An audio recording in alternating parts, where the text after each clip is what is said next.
The words didn't land like a simple order, they hit the room like a shockwave. Get this hazardous trash out of my exhibition hall. But it wasn't the voice that stayed with me. It was the sound that followed. Not a gavel, not a warning, just the harsh, ugly crunch of a polished leather boot slamming straight into rusted metal. The noise echoed across the fairgrounds, sharp and final, like something breaking that couldn't be fixed. Mer. Henderson, the head judge, didn't just disqualify my 12-year-old daughter. He kicked her invention. The barrel bent inward with a hollow groan, metal protesting under the force. For a second, everything froze. Then he lifted his hand, fingers shaking not with doubt, but with anger, and pointed straight at us. This belongs in a landfill, not a science fair, he said, his voice loud enough to fill every corner of the hall. Security, remove the janitor and her junk. Now, before I tell you what happened next, think about this for a moment. What time is it where you are right now? And has anyone ever tried to throw away something you worked hard to build? Hold that feeling, because I didn't cry. Tears are for people who still believe the system will protect them if they just beg hard enough. I stopped believing that a long time ago. For 6 years, I've cleaned this town from the ground up. I've emptied the trash cans in council rooms, wiped fingerprints off long mahogany tables, and mopped floors while men like Mr. Henderson sat above me deciding whose lives mattered and whose didn't. I've seen what gets hidden, what gets ignored, what gets quietly swept under the rug. So no, I didn't cry. The security guard stepped forward. Miller. I knew him. We'd shared burnt coffee during long winter nights when the buildings were empty and the world felt quiet. His hand reached out towards Sophia's shoulder, ready to guide her away like she didn't belong there. I moved. Not fast, not wild, just precise, like placing a piece exactly where it needed to go. I stepped between them, solid and unmoving, like a wall. Don't, I said. My voice wasn't loud. It didn't need to be. It carried something colder than anger, something steady enough to stop him in place. Miller paused. His eyes met mine, and for the first time, he didn't see the quiet woman in a gray jumpsuit who nodded in hallways and kept her head down. He saw something else, something that made him hesitate. My hand slipped into my pocket and wrapped around my phone. The screen was cracked, lines running across it like a spiderweb, but the camera still worked perfectly. I didn't open the camera app. I opened social media, and I hit record. We are live, I said, lifting the phone and aiming it straight at Henderson's flushed face. 400 people are watching right now. Say it again, Mr. Henderson. Tell them why you just kicked a 12-year-old girl's project. He sneered. Adjusting his expensive tie like that would fix the situation. Put that away, Angela, he said. You're embarrassing yourself. This is an exhibition for serious science, not whatever this is. You are trespassing.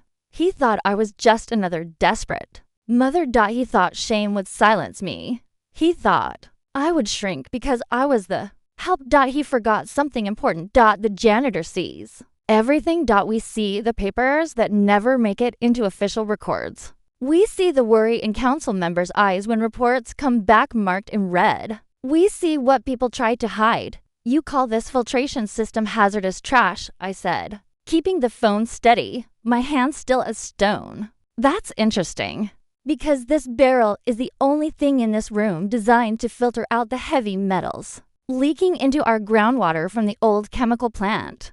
His expression changed instantly. The anger drained out of his face, replaced by something pale and hollow. The same plant your brother-in-law was supposed to inspect last month, I added quietly, but somehow forgot.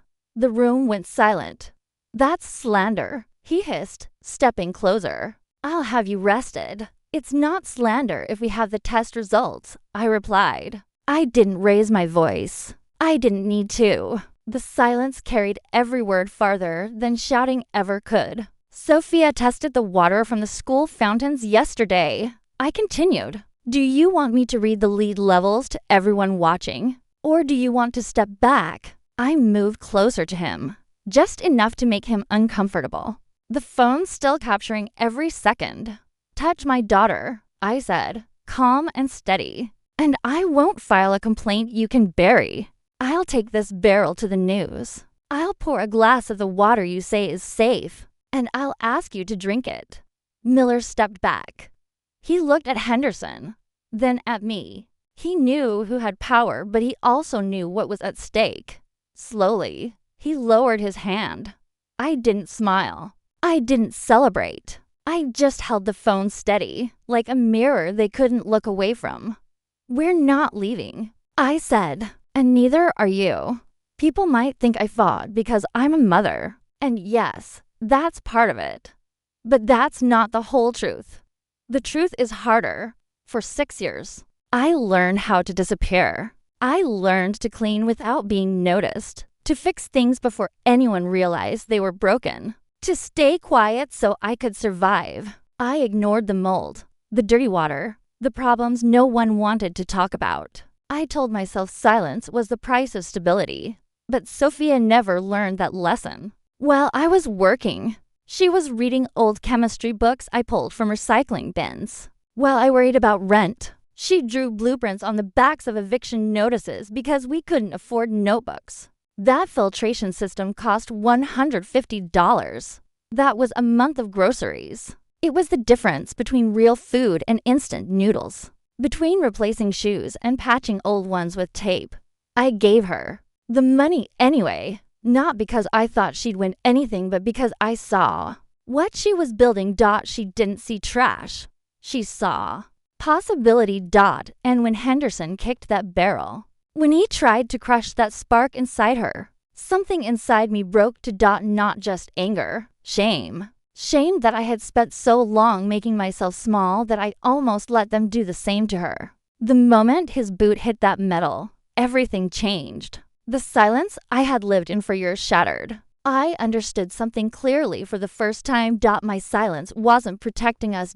It was burying us. This wasn't about a science fair anymore. It was about proving that brilliance doesn't need money. That something powerful can be built from what others throw away. I looked at the dented barrel, still standing. I looked at Sophia, shaking but unbroken, and I knew we were done disappearing. Angela, be reasonable. I didn't have to turn around to recognize that voice. Kevin. He pushed through the crowd, out of breath, eyes already searching for approval, not from me, not from his daughter, but from Henderson. Mr. Henderson, I'm so sorry, he said quickly. I told her this was a bad idea. This is a serious event. For a moment, I thought he might check on Sophia. Instead, he grabbed her arm and pulled her toward him hard enough to make her stumble. We're leaving, he snapped. Stop embarrassing me. Sophia looked up at him, shocked. Dad, he broke it. He kicked it. It's junk, Kevin shouted. A barrel of trash. Look around you, these people are professionals. You don't bring garbage here. Apologize right now. He was shaking her, shaking the girl who had spent months teaching herself things he couldn't even understand. Henderson watched with a small, satisfied smile, arms crossed like he was enjoying a show. Your father is right, he said smoothly and honestly, bringing hazardous material into a public space. He pulled out his phone. I may need to call Child Protective Services. Kevin's face went pale. No, please, there's no need for that. I'll handle it. We'll throw it away right now. Sophia, say you're sorry. He was ready to destroy her just to protect himself. The anger inside me, quiet and cold until now, turned into something else entirely. Let go of her, I said. Kevin didn't listen. Sophia, apologize. I stepped forward and grabbed Kevin's wrist. My grip was strong. Years of wringing out heavy mop heads and hauling trash bags had given me hands that didn't slip. I squeezed until his knuckles turned white. I said, let go of my daughter. Kevin yelped and dropped his hand. He looked at me stunned. Angela, you're making it worse. He's going to call CPS. Let him call, I said, stepping between him and Sophia again. Let him call the police. Let him call the governor for all I care. Because if he makes one more threat, I'm going to show everyone music exactly why he's so afraid of a 12-year-old girl's science project. I looked at Henderson. You want to talk about negligence? Let's talk about the negligence of a town council that ignores lead warnings for 3 years. Let's talk about the negligence of a father who cares more about a pat on the head from a corrupt politician than his own daughter's brilliance. Kevin shrank back, muttering something about me being crazy. Henderson's smugness faltered, but before he could respond, a voice cut through the tension like a knife. Is that a reverse osmosis membrane filter? We all turned, standing at the edge of the booth, looking completely unbothered by the shouting, was an old man. He looked homeless. His coat was patched at the elbows. His hair was a wild halo of gray static, and he was holding a half-eaten sandwich. He ignored us completely. He was staring at the dented barrel with the intensity of a bomb disposal expert. Well, the old man barked, looking up at Sophia. Is it? Sophia blinked, wiping a tear from her cheek. Yes, but it's modified. I used activated charcoal from aquarium filters to prescribe the volatile organics. The old man's eyes lit up. He dropped his sandwich on the floor. He didn't even notice. Genius, he whispered. Absolute genius. Who are you? Henderson demanded, taking a step toward the old man. This is a restricted area for judges and participants only. I asked the question. The old man said, his voice surprisingly deep and steady. He walked past Kevin as if he were a ghost and knelt beside the barrel. He reached into his coat pocket and pulled out a small metallic case. It wasn't a sandwich wrapper. It was a portable water quality testing kit. A professional one, the kind that costs more than my car. Dr. George Mitchell, he said, not looking up. Retired. And you're right, Mr. Henderson.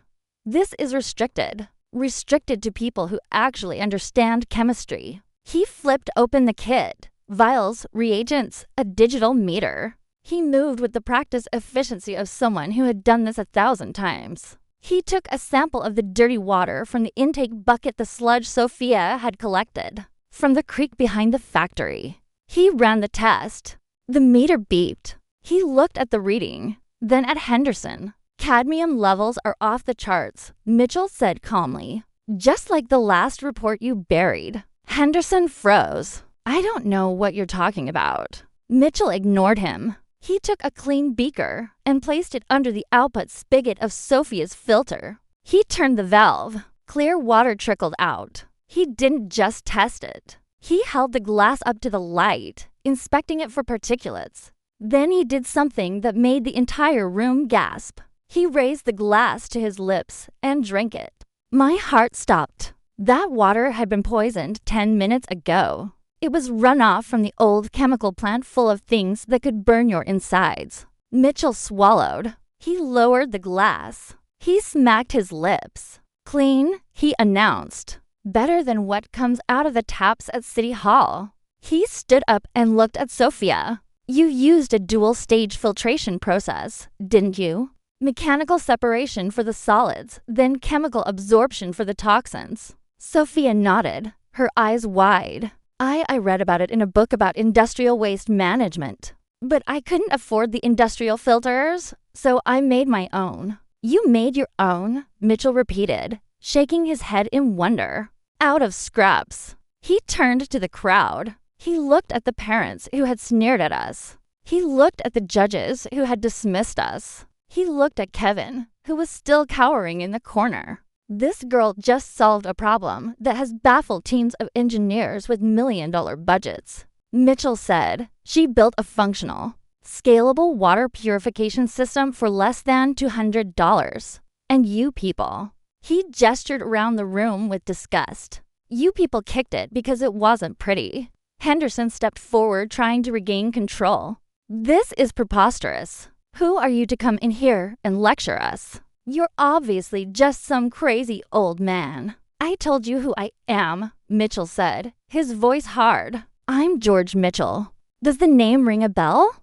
Henderson. Henderson's eyes widened. The color drained from his face completely this time. Mitchell Chemicals. That's right, Mitchell said. I founded the company that poisoned this town 20 years ago. I built that factory, and I have spent every day since I retired trying to figure out how to clean up the mess I made. He pointed a finger at Henderson. And you're the one I paid off to keep the EPA reports quiet, aren't you? The room exploded. Phones were out. Cameras were flashing. My live stream was blowing up. The comments were scrolling so fast I couldn't read them. Henderson tried to back away, but there was nowhere to go.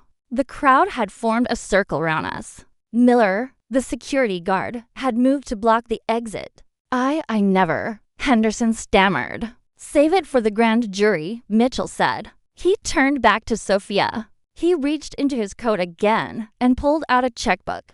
I can't undo what I did, Mitchell said softly to her. I can't bring back the health of this town, but I can make sure your future is clean. The pen scratched across the paper, a sound louder than the crowd. He tore the check out and handed it to Sophia. $5 million, he said, for the patent and a full scholarship to any university you want on one condition. Sophia looked at the check. Her hands were shaking so hard she almost dropped it.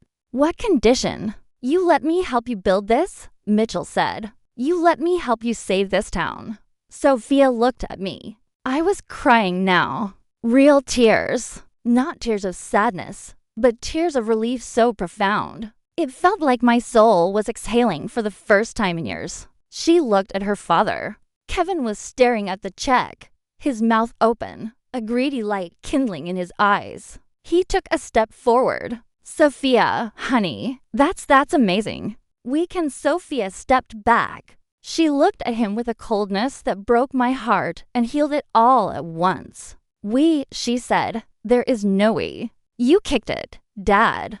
Remember? She turned to Mitchell. She didn't smile. She just extended her hand, small and grease-stained, to the man who had once poisoned her world and was now offering to help her heal it.